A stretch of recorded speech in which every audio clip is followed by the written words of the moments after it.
पंडित जी, बलभद्र जी का रूप इतना शक्तिशाली क्यों लगता है? उनके चेहरे पर गंभीरता और शक्ति दोनों दिखाई देती हैं। ऐसा क्यों है? देवी, बलभद्र जी शक्ति, स्थिरता और धैर्य के प्रतीक हैं।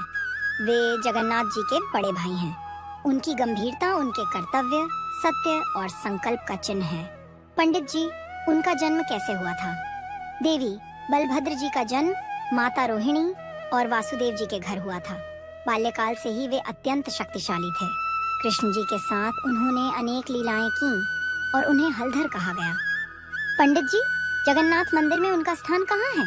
शेरा, पुरी में बलभद्र जी जगन्नाथ जी के दाहिने हाथ की ओर विराजते हैं।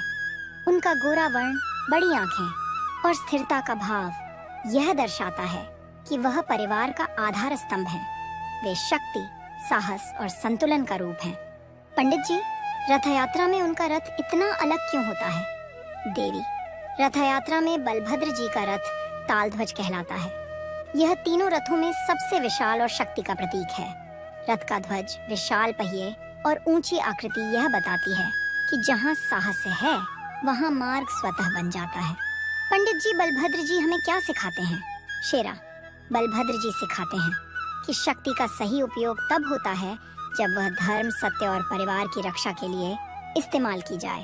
उनका सहज और शांत स्वभाव कहता है कि बल केवल बाहुबल में नहीं बल्कि धैर्य और संयम में भी होता है। तो पंडित जी, बलभद्र जी क्यों इतने महत्वपूर्ण हैं? क्योंकि शेरा, वे इस दिव्य परिवार के संरक्षक हैं। जहाँ बलभद्र जी हैं वहाँ साहस है, संतुलन है और धर्म की रक्षा है।